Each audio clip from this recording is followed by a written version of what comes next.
welcome, everyone. Thank you so very much for joining Patrick and I today for another exciting episode of Talking Cloud Podcast. My name's Grant Asplund. Of course, with me, my highly dubious technical co-host, Patrick. How are you, Patrick? Wonderful. You know, Grant, we just set the clocks ahead an hour. Spring has sprung up here in the Arctic tundra of Western Canada, so I'm very, very excited. Yeah, you know, I'm hoping it springs soon here because, man, it's just, I think we've been on average of like between 5 and 10 degrees below average so far this year. It's just been really, really chilly, although I got no complaints. I don't live in California. I don't live in the Northeast getting hammered in New England, so you know I'm little okay. to complain about overall. So, you bet. That's right. I'm a lucky man. So hey, why don't we just go ahead and jump right into the newsroom? There's certainly some big news to talk about, so let me jump over there. All right. Is there anything else right now? I think my little animation died, but that's really not a big whoop. It's the whole SVB thing. Gosh, Patrick, I got to tell you, man, I used SVB when I owned MetaInfo for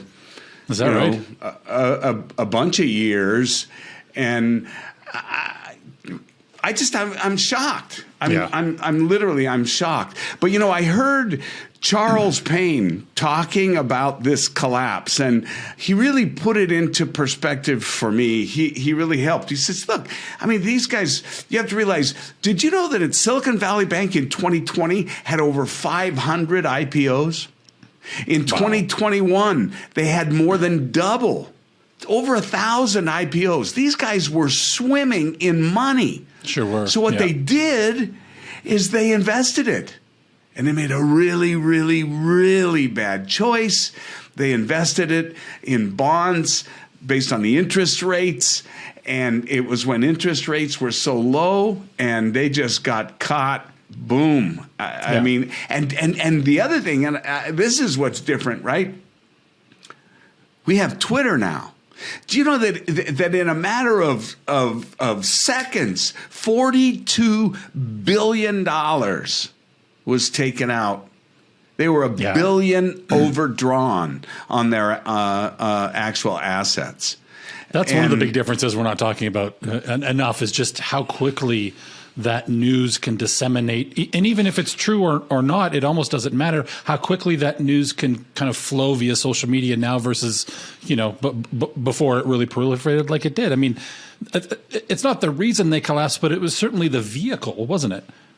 Totally. And in fact, now Credit Suisse is the one that's, you know, they're talking about maybe on the ropes again. And I think what's a bigger concern certainly is the fact that, you know, your country may not be in the same boat as us, but, you know, we owe more than we are actually worth down here in America. Yeah.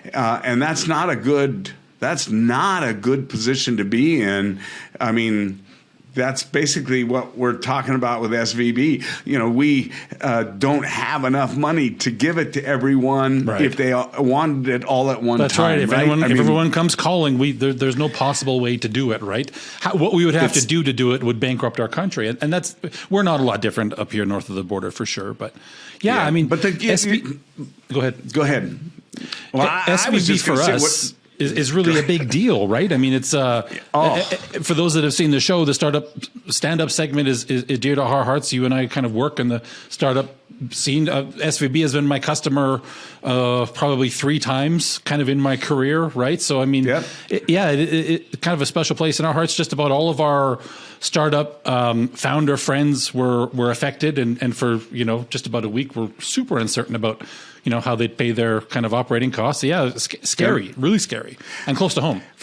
For me, too, I think what really is concerning is while this is so schizophrenic, because on one hand, it's like, wow, could you imagine? I mean, we're in the middle of the richest zip code on the planet, okay? I mean, there's so much money there. They have 1,000 IPOs in 2021. These guys had so much money. But you're also talking about the tech industry. I mean, where, large tech companies boast millions, if not billions, in cash, right? So my point is, this whole FDIC insured for $250K, that probably isn't even good enough for the employees of many of their customers, let alone the actual customers. And my concern, though, is, and it had to happen, but, our administration's come in and said, everybody's going to be protected. Everyone's going to be protected fully. Well, where's that money coming from? Mm-hmm. Now, the administration says, it's gonna come from, the banking industry and the banks and whatnot. But I don't know, man. I don't know. It's it's pretty startling how much of a ripple effect this whole thing is having, because, I was reading about Charles Schwab, the individual Charles Schwab, who's got most of his holdings in Charles Schwab, the company. He wrote off about $3 billion because of this collapse, and I'm sure many, many others. But the point is, when this is the treacherous trail we traverse, is when do you say no? Yeah. If the next bank says, hey, are we going to we'll always bail out? That's not possible either. It's sort of like the student loan forgiveness. Right.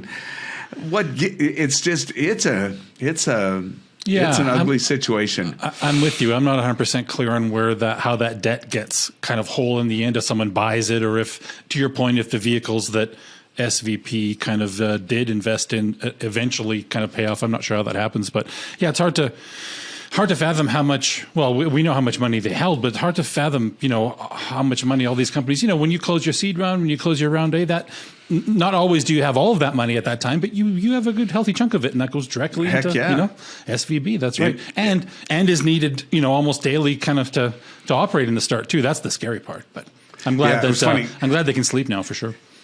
Charles Payne's comment is, he says, they had all this money from all these IPOs, but Joe Schmo walks in and wants to borrow it. They're not going to loan it to him. So they had all this money, but they weren't making loans to the everyday Joes, right? No. But yeah, it'll be really interesting to see how things play out. Yes. So this is actually a story that is based on some research by Palo Alto Networks. But I liked it, and I wanted to talk about it a little bit, because I think it really represents a microcosm of the industry we're in overall, right? We've gotten here by best of breed bake-offs, but now we're kind of in this, crosshatch patchwork of solutions where there are lots of gaps. What is happening is, when I talk about cloud, Patrick, I always, say that, cloud, and specifically cloud native, if you think of it technology as this huge, massive river, cloud and cloud native is the fast part of the river, right? Because there's always varying speeds of how the river moves. And I would suggest that it's one of the faster, if not fastest, parts of the river in terms of its advancements, its changes, its evolutions, and evidence of it, I think, is this story about how, people are finding themselves getting dozens and dozens of tools to deal with all of the little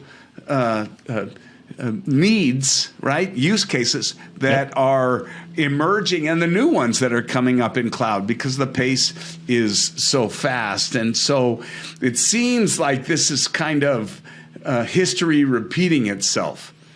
just in an accelerated fashion. It's not going to take us 30 years to figure it out.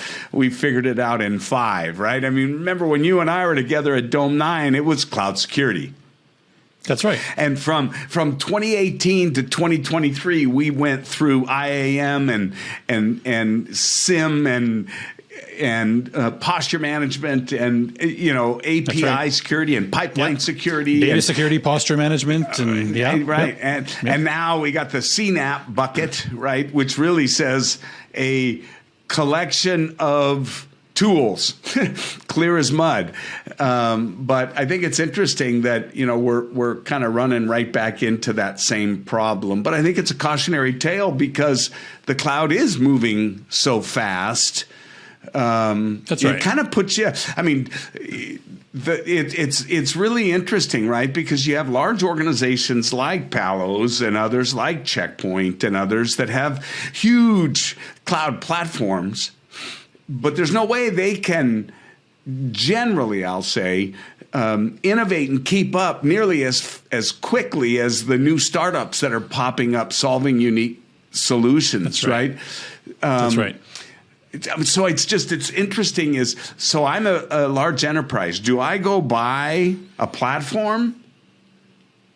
Do I go buy a collection of point solutions? That's hoping? just it. I mean, Yeah. it's really it's tough. You got to tackle the big rocks and focus on what's most important to you. I would suggest, as opposed to what the sales rep's telling you. I don't know. What do you think? Yeah, agreed. I mean, I think there is value in some of these combined platforms. Prisma touts a lot of information sharing between kind of the pillars of their platforms. In reality, there's really not that much, right? They acquire these platforms, and I'm picking on Palo Alto, but it's no different anywhere else. They acquire these platforms, and quite often they don't do a lot of amalgamation between them anyways. And so when you're buying a platform, are you buying truly a platform, or are you buying a bunch of solutions that come together under one SKU, right? It's a little bit, and then as an enterprise, there's a trade-off, right? If you're going to go the platform route, then you are signing up to be,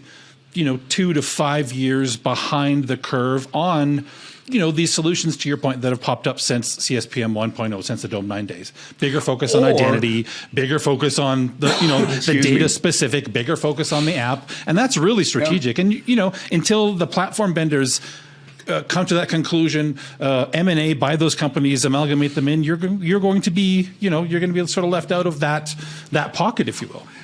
Or you make the conscious choice to do both.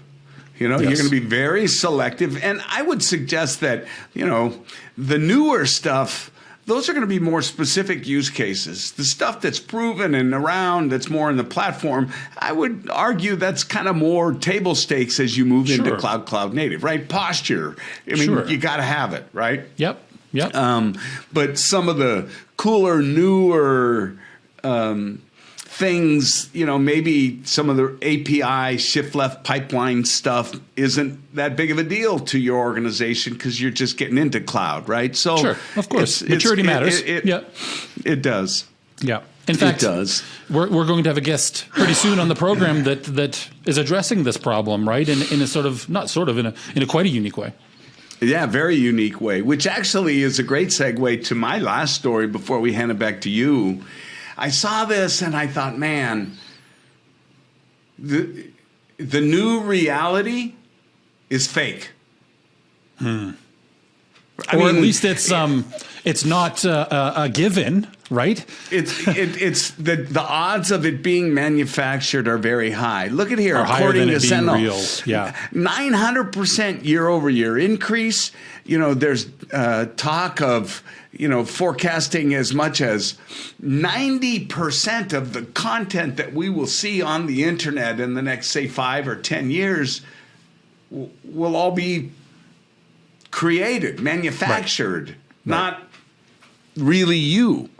And already today, I don't know if you've seen it, but the AI technology that's starting to get out into the wild, you could literally type in anything you want, any of this litany of voices to say, right? From President Biden to any other famous voice, and it's getting harder and harder to depict between live and Memorex, between someone actually talking and an AI created voice. It's really amazing. So that's right, and it's not just the voice side. It's the imagine that ability, and then having an AI sort of look at all of your social presence, learn what's important to you, and then act like you, and then sound like you too. I mean, boy, that's a scary thought for, identity theft, but lots of other sort of domains too. Yeah, I think where we're headed, it's kind of scary, because in just a few short years, we already have seen the cause and effect of disinformation, inaccurate and propagated false information. This is going to be a huge issue, because you're going to, you think it's hard now, just wait. It's going to be interesting. And boy, the parallels between what you and I talk about in terms of cybersecurity so often, identity, digital identity, and physical identity, they're coming together so quickly. It's not physical, obviously. It's still a digital representation. But when something can look like me and talk like me and act like me, boy, that's a scary idea. You can convince a lot of people. The world is powered by Zoom now, right? It's 2023. That's right. And isn't there some line, looks like a duck, walks like a duck, must be a duck? You got to throw that away. Because it's not going to be a duck. It's a computer. That's right. You have to be in front of me. That's right. And that's right. We know how often that happens, for sure. That's right. Okay, good. Well, let's talk a little bit about two stories then. I really wanted to focus, as you did, kind of on the SVB story. I'm glad we did. But I found two other things, and this isn't actually the original article I wanted to bring up. The one I did was offline, but it's okay. It'll serve as a good placeholder. We talk in previous episodes about multi-cloud, how realistic that strategy is. I think, there's talk and there's work. There is some open source advocacy and work, I think, coming out of F5 on a cloud agnostic and, one layer kind of above cloud provider sort of networking mesh. We're going to talk about identity projects that are also kind of one level above, the cloud. And I think the intent of all these projects is to allow applications, let's call them workloads, to run, independent of a specific cloud provider.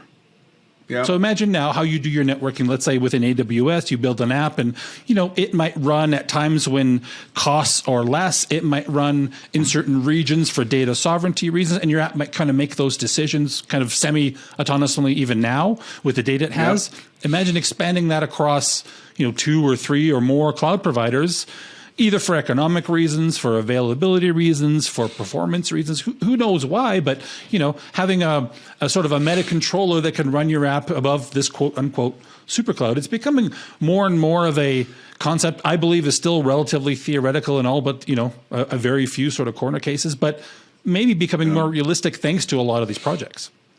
Yeah. Well, and it seems like this is kind of wash, rinse, repeat when you think about abstraction.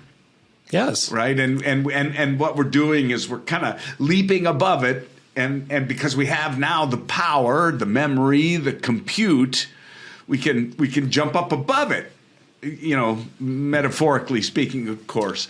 You've got it. And it's kind of interesting how we've seen this occurring, right?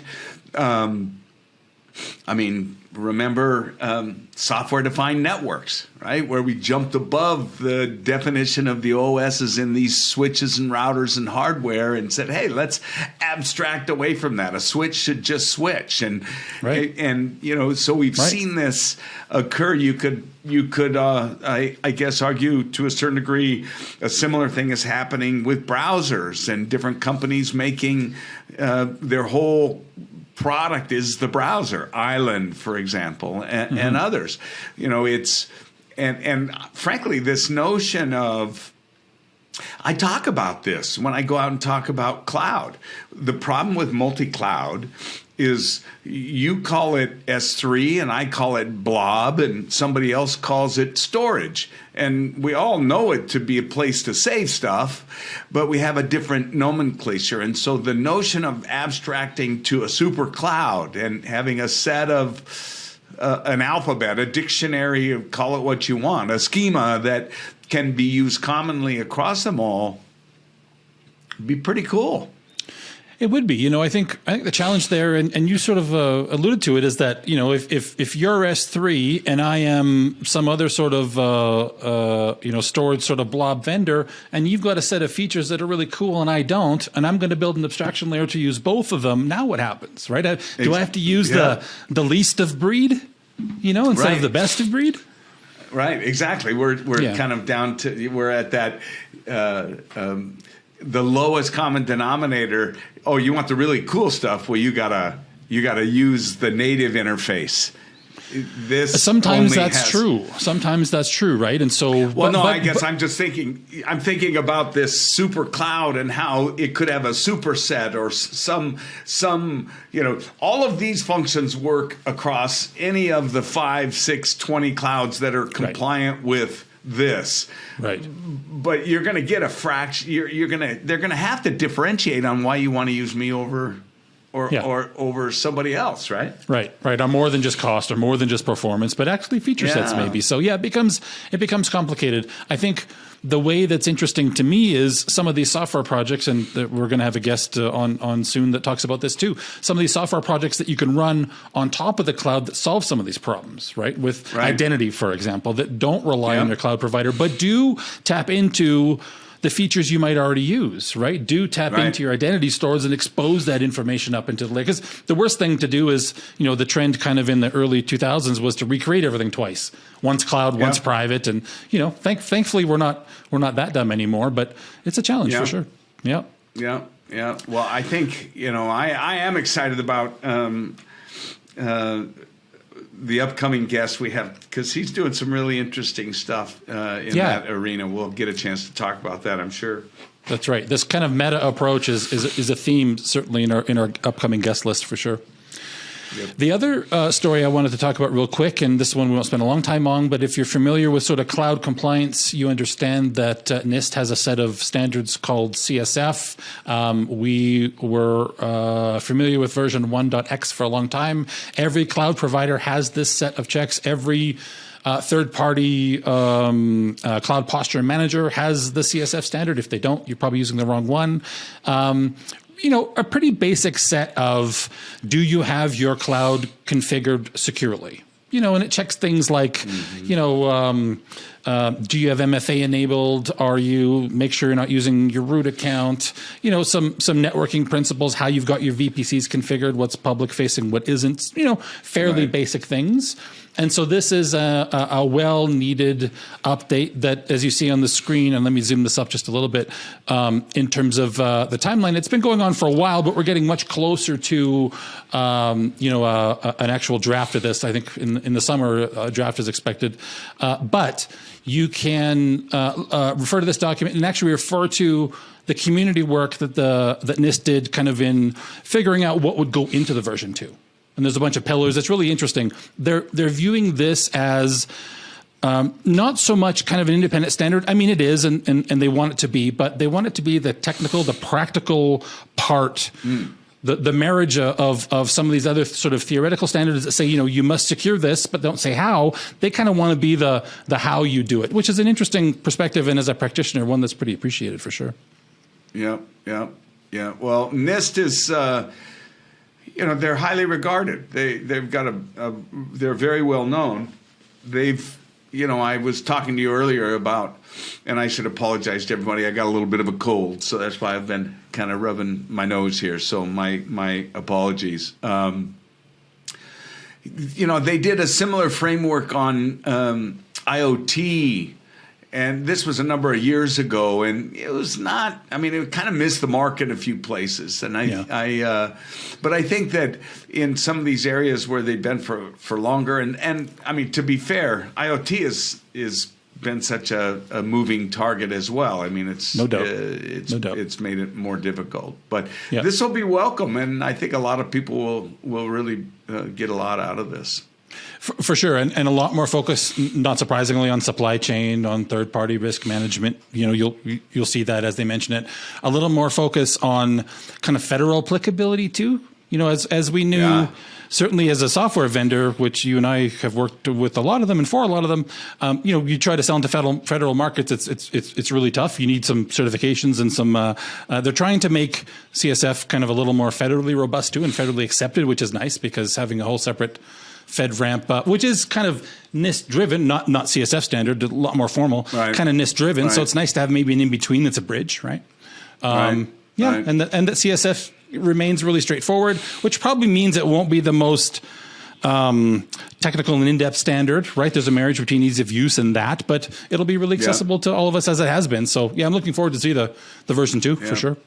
Well, and your point about the federal influence, I think it's fair to say, especially in the last 6 months, definitely some moves afoot on the part of administrations, not just here in the U.S., but all over on shoring up, cyber shoring up our protections, our reporting, our defenses against ransomware. I mean, there's just, and I kind of find it interesting that we're finally actually going to go back and maybe hold the people that are accountable for the Swiss cheese. Right? I mean, if you build a product and it has a vulnerability and a failure that results, I mean, how come it's my fault if I'm using your product? That's right. I mean, that's right. You're selling me a faulty product. Yep. So it's really, it's an exciting time to be in this business, like always, for the last 30 years. Okay, well, hey, I think we have a guest in our waiting room. Let's go find out who he is. Let's do it.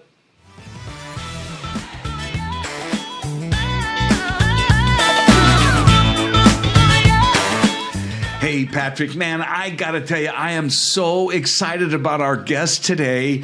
This guy is deep into cloud native. Frederick Kautz, the guy, I mean, he's a co-chair from KubeCon. He's a contributor. He sits on the steering committee for Spiffy, which is a really cool identity play that we're going to talk about. This is going to be cool. So he's in the lobby. Let's let him in. Let's do it. Here we go. Frederick. Terrific. It's great to see you. Thanks so much. I want to introduce you to my co-host, Patrick Pushor. Patrick, this is Frederick Kautz, as I mentioned already, co-chair of KubeCon, sits on the steering committee of Spiffy. He's a contributor at IEEE Future Networks. He's a contributor at CNF. What is it? CNCF, Telecom User Group, co-creator and committer at Network Service Mesh, CNCF Sandbox Project. I mean, the list goes on. He's prolific. So real business focus, no technology, it sounds like, right, Frederick? And I was going to say, and he actually has a job, too. But that's really, we're going to focus on all the other contributions, Linux Foundation, public health. I mean, the list goes on. And I got to tell you, Frederick, I was so thrilled to meet you, to get introduced to you, and then now to have you on the program. Really appreciate you being here. So thanks so much. Oh, thank you for having me. So listen, the way we start this off is I usually kind of just throw it right back at you. I'm clearly reading from my LinkedIn on you, but why don't you just introduce yourself a little bit and tell our audience about you and what you want to talk about, because we'll talk about whatever you want to talk about. I know Patrick is sitting here going, man, I can't wait, because he was already talking about the Spiffy project and the identities and stuff. So anyway, I'll stop talking and let you talk. Fantastic. So I think the best place to start is, some of the stuff I've been focusing on more recently. So the most obvious one is the stuff going on with KubeCon. It's a large cloud native conference focusing not just on Kubernetes, but also on cloud native ecosystem as a whole, with a strong emphasis in open source. The conference itself, it varies in terms of its size, usually pulls in, I think, around between 8,000 to 12,000 people in person. Wow. And then there's a whole online platform, which I actually have no idea how large the online platform is, other than I know it's larger than the in-person. Sure. So and it's got legs, right? I mean, it just goes on and on and on. And just in the scope of the size of that, we have around 100 program committee members for the whole thing. So it's a huge endeavor. And so that takes up a portion of my time. I also do a lot of work on the cloud native security side, focusing on one side is, for lack of a better buzzword, zero trust. And also recently I've been doing a lot of work in the supply chain, like how do you secure software supply chains? Some of the things that I worked on there were related towards software bill of materials. I helped with some of the initial work back when the U.S. government was first trying to draft, like, well, what type of things we want within a software bill of material, what kind of guidance do they want to give, and then that just. Hasn't there been a fairly recent, executive order or something related to SBOMs from Biden?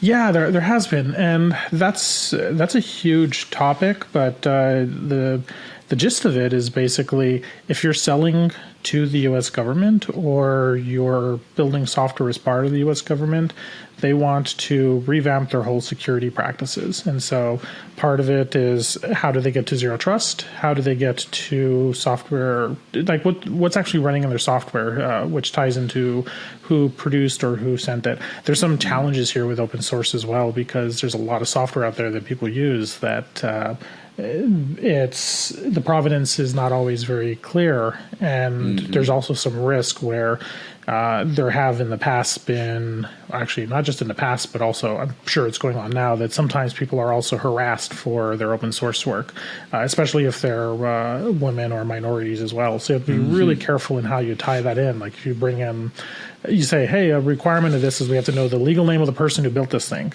Then that ends up opening up a whole can of worms for that's a good point. People. No kidding. That's the whole value of open source, is that you're crowdsourcing the minds of all these brilliant people. But I never even thought about that. That attribution. In some cases, it's one thing to say, it's SSL or TLS or something, but it's another thing to say, it's Patrick Pushor who lives in Winnipeg, Canada, who wrote that particular portion. Yeah, who do I come to with questions about, exactly the intricacies of this thing? Well, there's about 400 of us. Yeah.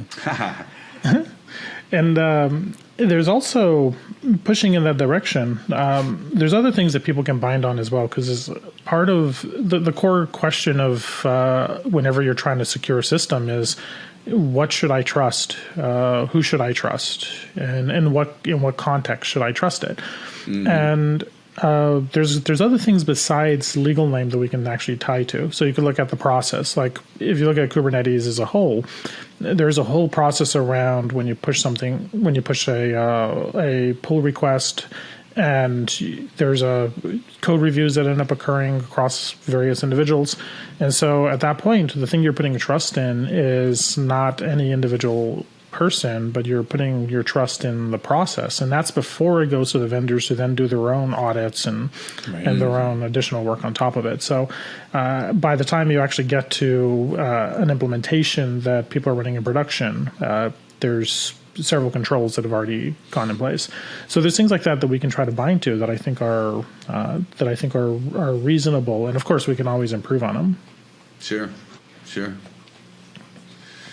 So tell me, I really want to hear about, frankly, I want to hear about Spiffy. I want to hear about Spiffy, and I want to hear about the initiative, and I want to understand because it sounds very, very interesting. Patrick and I were talking about it a little bit more about how it seems like as compute and storage and connectivity continues to advance forward, the ability to abstract, right? It just continues to evolve, and this sounds similar to that. So why don't you tell us about Spiffy and what it is and what you're doing, and we'll dive in. Sure. Well, let me start with an analogy as well. So we have in the past, when you look like back in the 90s or so on, you look at how a lot of computer systems and how user accounts worked. Every single website, every single application had its own user account, user database. Worst case scenario, they stored the actual passwords. Best case scenario, they hashed them. But what ended up happening was, if you're running a large organization and you have something sensitive to protect, they realized very quickly that this was not going to be a defendable model. And so they came up with, well, let's do like single sign-on, and let's get like a single, and that's like, you look at things like Novell NetWare, or you look at things like Active Directory, as part of where they really took off was the ability to assign an identity to a user. And then we eventually worked out how to federate those identities across boundaries. So you could use your Google identity to log into a single source. Yeah.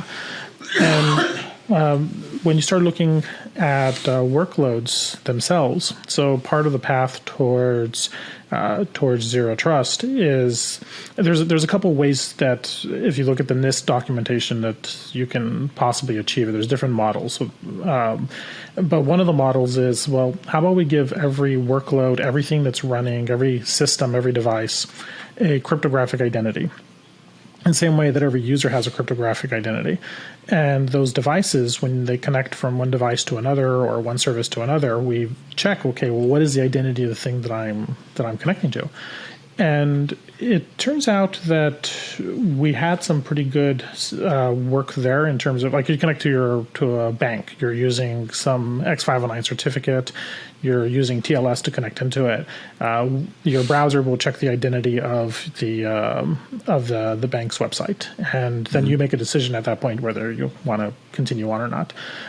And when you start looking at workload identities across systems, it's a similar path. Like, if we can, in terms of Spiffy, so Spiffy starts with an X509 certificate, and if you can control how that identity gets attested, and you can check certain things like, is this thing running in an environment that I control? You could tie it down to maybe some piece of hardware like the TPM, or if you're in a cloud, tie it down to the AWS identity document, or GCP, there's a workload identity that you can attach to. And so if you start with something like that that's cryptographically defendable, then you can then create an X509 certificate that's generic enough so that you can connect to things across boundaries. So you might have multiple clouds, you're working on premise, and you now have this well-structured X509 document. And when you connect with mutual TLS, or rather with TLS, you can do it in both directions. So the client checks the server and checks its identity. The server checks the client's identity to make sure that they match. And then the trick is, you then create your policies to not bind off of IP address and port, which is what you commonly see in firewalls. Right. But instead, you say this specific example.com/application/workload is allowed to connect to example.org application/workload. So you can then set that type of those rules where you're being very explicit with the type of connectivity that is set up. And what's nice about this is, like, if you trust me, like, well, just in my own environment, if I'm setting it up in this particular way, that means I can write my policies in a way that works across multiple clouds, or it works in. And if I don't have to worry about, well, did the IP address change or the port change? And if I'm connecting across boundaries, like, if you trust me to test my workloads properly, and I trust you to test your workloads properly, and then we can share our CAs at the top. And then now I can validate your identities, and you can validate my identities. And then my policy is now, instead of scoping it to my company, I scope the domain to your company and say, these are the type of things that I can drive. Sure. And so And still, you're still pulling in visual TLS. You're still pulling in something that you can automate. And so, this pulls in a really nice effect, because it's not only about how do you identify something, but it also gives an opportunity where now that this is an automated path, if you do it often enough, and in the case of Spiffy, we rotate all the identities every half hour. They expire by default on the hour. And so what this does is it causes you to go through the attestation process continuously. Like, let's double check, is it still running in the TPM? Is it still running in the environment, in the Kubernetes cluster namespace that I want it to run? Is it running the image I want it to run? So you can check all of these different things. And once you finally have enough information to make a decision, you then reissue that identity.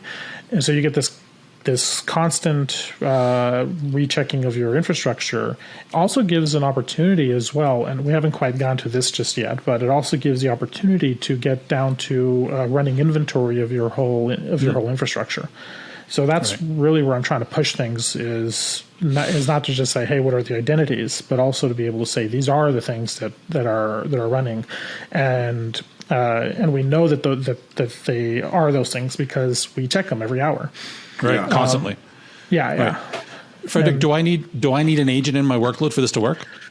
Right now, it depends on so Spiffy itself is a specification. So the actual specification is just how do you structure the X509, Sure. And that part you don't really need an agent for that. For the reference implementation, which is called Spire, there is an agent attached to it. That is a implementation decision of Spire itself, but you don't always need a agent in order to use the identity document that's described. I see.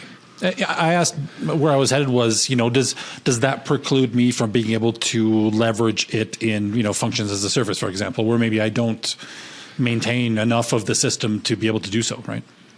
That is a fantastic question, and that's actually one of the challenges we had with the implementation of Spire, the way that it was set up, was the fact that you had this agent that was there.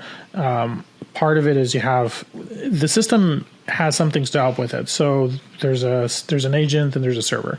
So the agent will gather information and will then present information, evidence to the server, and then the server makes a determination based on the rules you set as to what it wants to do. So that definitely helps, but when you start to do function as a service, like I want to run this in Lambda, or take it the other extreme, you want to run it on an on-premise system in a secure enclave, and we can jump into what that is in a few moments if you like. But in those environments, you don't really have the agent itself is considered to be part of the workload at that point, and that changes the threat model in a way that Spire had not really accounted for. And so there's ongoing work in order to solve that particular issue within the reference implementation, but the actual SVID itself, the actual document itself, doesn't have any limitations in that respect, other than do you have an X509 certificate that matches a specific structure? Sure, right. Yeah, because I hear what you're saying around implementation, because there's a lot of information, if implemented differently, I can get about a workload, externally, if that workload is in a certain environment, right? Dependent, again, on where it runs and what I'm able to kind of read from that environment. But yeah, that makes sense to me for sure. Yeah. And I think there's also other challenges that you have as well when you look at the secure enclave environment, where it turns out that common things you expect to work in a POSIX environment are not always available in secure enclave. And so for those who are listening and don't know what a secure enclave is, think of it like a section of memory that is carved out for a process where that memory is fully encrypted to the host so that the host operating system cannot inspect what's inside of the secure enclave, and vice versa, the secure enclave cannot inspect what's inside of the host operating system. So it creates this nice dividing line, and the keys for those are stored within the processor itself, so there's no path to extract them out. So it provides this nice path, but the problem is that you don't have the host operating system there to help you. And so things like POSIX, or things like simple things like fork, don't work the way that you'd expect them to, or just literally not present. And you have to, if you want something that looks like Fork, you have to implement it yourself, but also in a way that doesn't rely on any other POSIX related things that the operating system gives you. So the idea is, well, let's run them as two separate processes. Well, you can't really run them as two separate processes in that way. If you want to run them as two separate, like maybe you decide to bring in the agent and tie it together, but it's like you can't exec it in the way that you would expect it to. So there's a lot of challenges like that end up occurring. Yeah, no doubt. And as you're saying, it's so similar to I don't have that much control over, the host because I'm running a function as a service. They're not that different, right? No control, no ability to run something that isn't there. Yeah, for sure. That makes sense.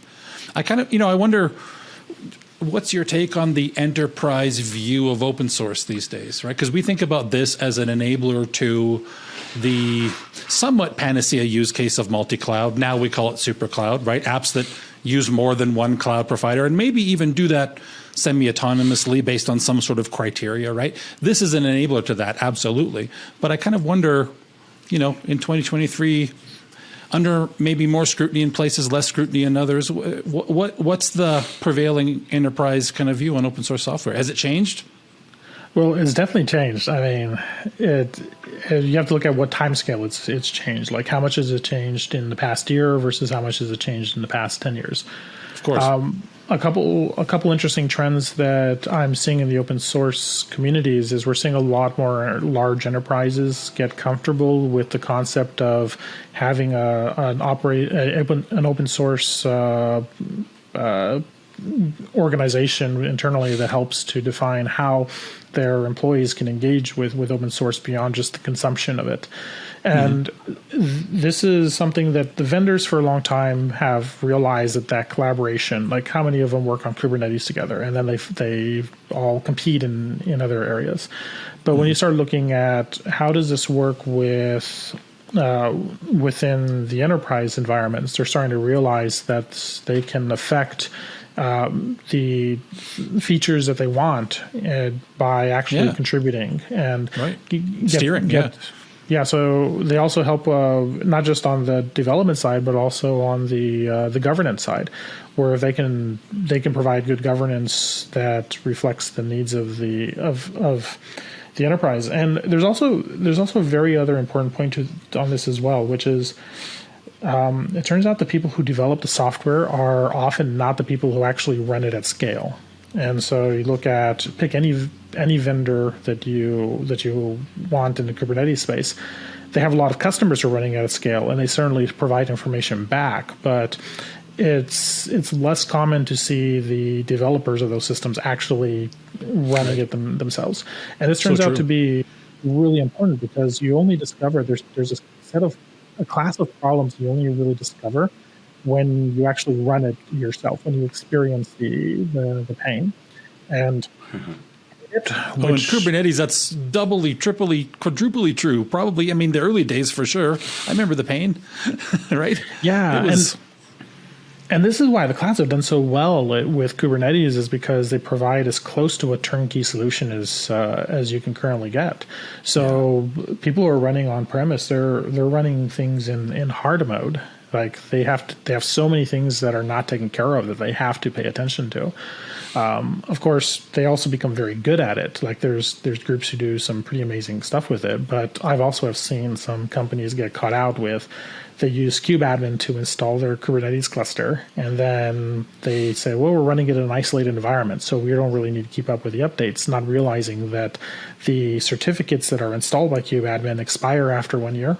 And after 1 year passes, if they're not paying attention to it, suddenly their cluster freezes. They can't really do anything until they rotate those certificates. And then now they have to find somebody who has the expertise while things are on fire, while they have teams of people not getting their AI machine models trained up or whatever other major tasks are doing. So maybe this maturity is through some hard lessons learned really around kind of, what open source is. And I'd like to think that the the newer, and like you say, in relative terms, newer, but the newer bi-directional flow is, is more than just some realized selfishness. Maybe it is, right? But to your point, they gain the ability to maybe steer a little bit more when they contribute back, right? Which I think is the interesting part and probably the valuable part to them. But it's good to hear that there's more accessibility, more use in general, because for a long time there's kind of looked at as this too risky, right? And when in reality it's nothing's free, and this needs supportability. And you can achieve supportability, but you can't simply by downloading the repo and running it, right? I mean, there has to be a fair bit of planning, and it sounds like that's starting to happen more and more. Yeah, and there's also the effect where let's say it's a contribution to documents, and by the way, I think like contributing to Kubernetes documents is one of the best ways you can impact the community. No kidding. If you focus on adding some more to like some edge case that you run into, or something that was not as well described that you tripped over, like those are things that once you've contributed to them, it's if you walk away from the project for like maybe you moved on to another job, won the lottery, or sitting on a beach, that's because you have a community there that they will help. They'll help take that particular change and make sure that it stays up to date as best as they can over time. And what ends up happening is that the changes the cost gets amortized across multiple organizations, and it's really important to think of it from a cost perspective as well, because if it's more expensive to run Kubernetes than to roll your own, then guess what people are going to do? And so over time, the more companies that we get involved who are helping making it easier to run, or writing that documentation or automation or so on, it's something that reduces the total cost for everyone and continues to help the whole ecosystem really flourish. Yeah, I mean, it makes perfect sense. I wonder how it sort of dovetails with this trend of enterprises outside of the open source kind of side of things.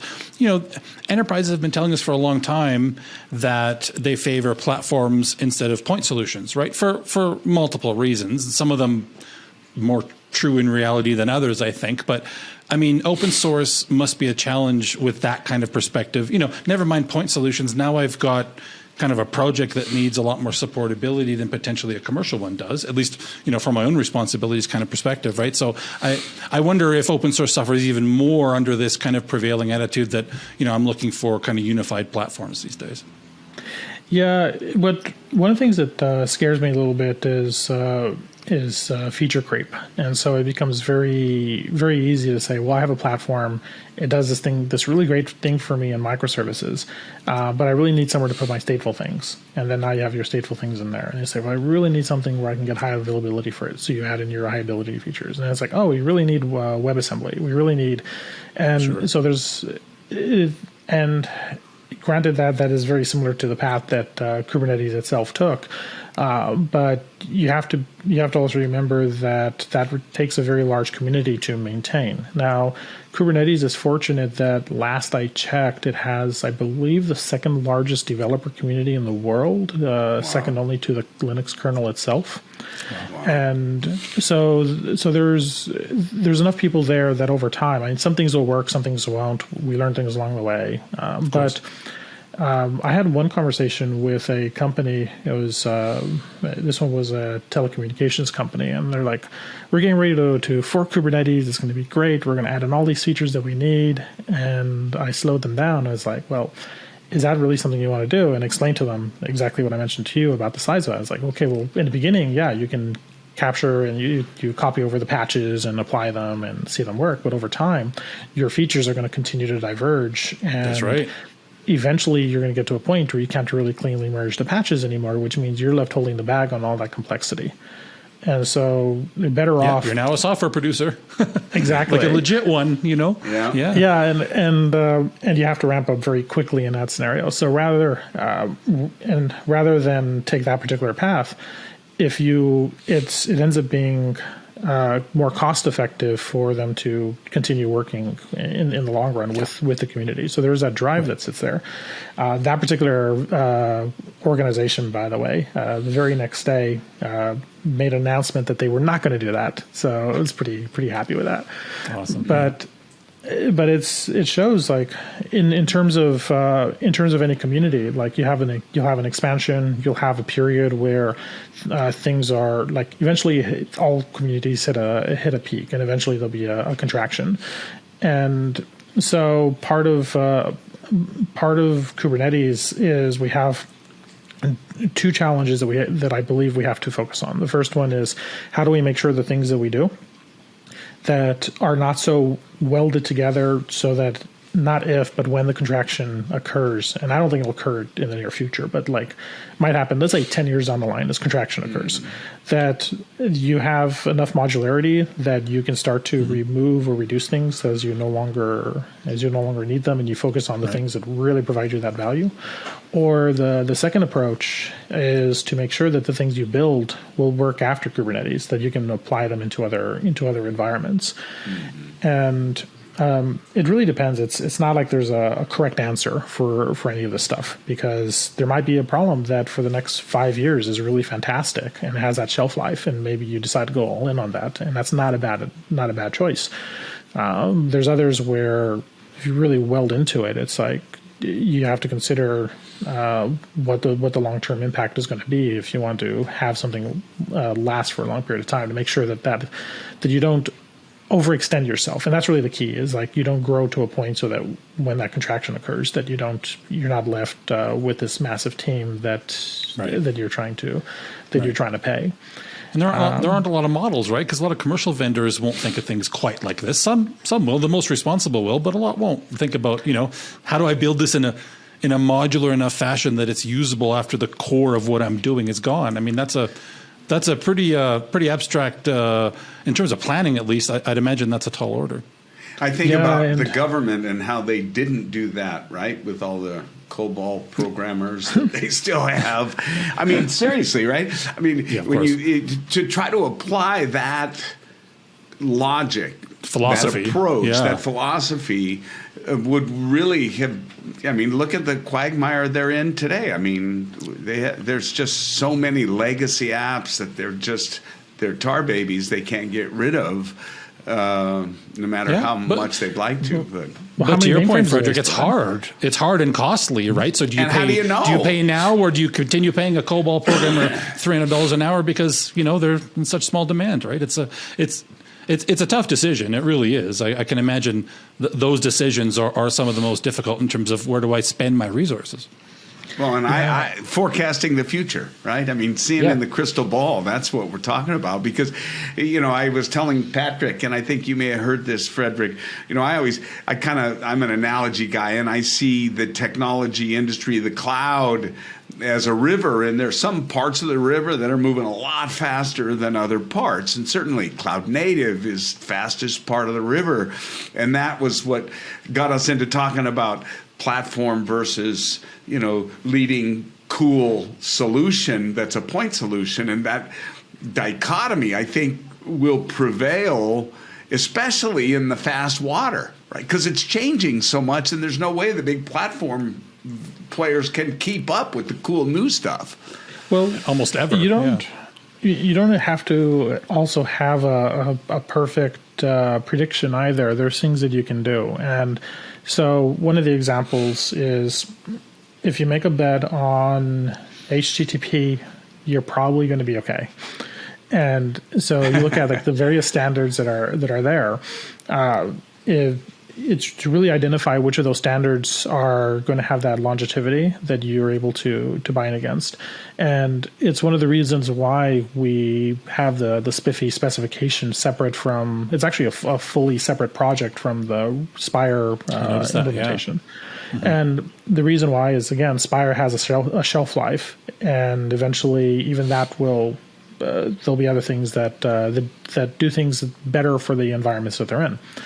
And when you look at something like X509, like X509 is very likely going to be around for a very long period of time. And it has been around for a fairly long period it's one of the X protocols. Like how many X protocols are left? Actually, there's a couple of them, but not very many of them that people still run on a day-to-day basis.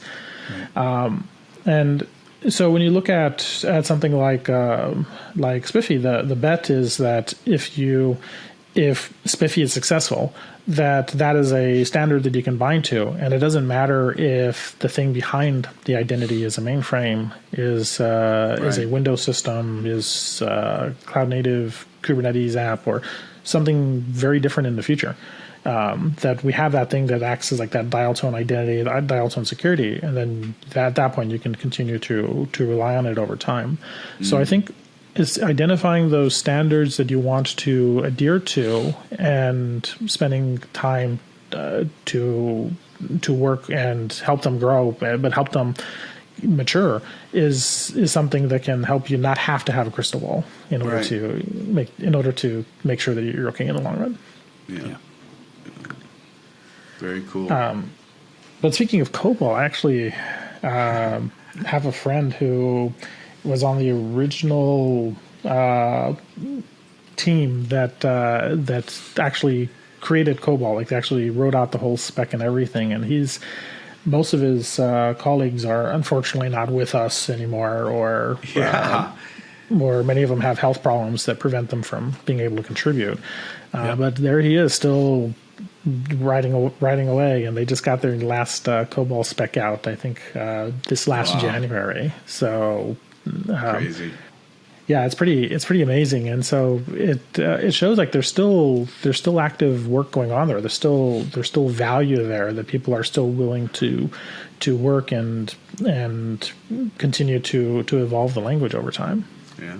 It's amazing. Well, I've said this many, many times. What I love about this industry is no matter when we get in it, we're getting in at the beginning of something, even if it's something that's really old, but is continuing to evolve and be modified and enhanced. I mean, it's exciting. And it's also super exciting to be involved, frankly, and to meet and work with people like you, Frederick, that are, I would argue, out at the front of the wave. This is I love the concept of having an identity that allows me to go wherever I go, right? Anywhere. I think that's brilliant from a digital perspective, right? So kudos to you, and really, excited to follow and see how that project goes and see it come to fruition. Really, thank you very much, Frederick, for coming on the program today. It was really awesome. Oh, it was my pleasure. Thank you very much. Like, I think things like Spiffy and so on are incredibly important for the future of. I think a good way to word it is you look at how systems were in the past, and they were very static. You install a system, you put your network up, you put your firewall up. That's right. And now, like we have systems that literally come online for a few milliseconds, respond to an HTTP request, and then they disappear. Yeah. And so the level of dynamicness is just really stunning, and we are, and we're only at the start of that path. Like you look at the work that's going on with now we can actually run workloads in CDNs, and you could have a full running web application, including object storage and databases and everything, with the entire thing living in CDNs. So we're getting to this really, really interesting place, and it's something that as technologists we're going to have to learn how to adapt to and how to secure, and it's really govern. I believe there are 3-4 key components that are just continuing and are going to continue to drive this, and it's connectivity, it's compute, it's bandwidth, and it's storage, right? And as we get to these, look at right now, I don't know what I pay $1.99 for a month, but I'm not even close to using it, right? I have more pictures than I know what to do with on this bloody thing, because they're just going up and getting stored. And my point is, all this stuff coming together continues to allow for just amazing innovation like Spiffy and other projects. And it's super exciting. And really appreciate you sharing it with us, Frederick. Thanks so much. Patrick, it's great always having you. I'm sorry I slipped that up almost. So. No, Frederick, thank you. Serious, man. It was really awesome. Thank you. Go ahead, Patrick. You can give him some kudos before we go. Of course. One of the things I wanted to talk to you about that maybe we can have a startup stand-up segment, and instead of have a startup, maybe focus on, a technology, because, in the spirit of innovation, it's not always commercial, right? Sometimes it has different kind of roots, and maybe we can kind of think about that in the future. I think Frederick's been good inspiration for that, for sure. I think that's a brilliant idea. Frederick, we have a segment, Startup Standup, where we feature different startups where they can tell whatever they want to tell. No, the gloves are off. It's their 20 minutes. This would be a great time for you or someone else to really articulate Spiffy, explain the project, show it, whatever. I mean, that would be really awesome. I think that's a great idea, Patrick. So if you're amenable, we'd love to set that up. Yeah. Sounds great. Okay. Cool. Everybody agrees. Well, we'll be in touch. We'll get you scheduled, Frederick. Thank you again for being our guest, and I guarantee you we're going to want you back, because I know there's lots more we could talk about with you.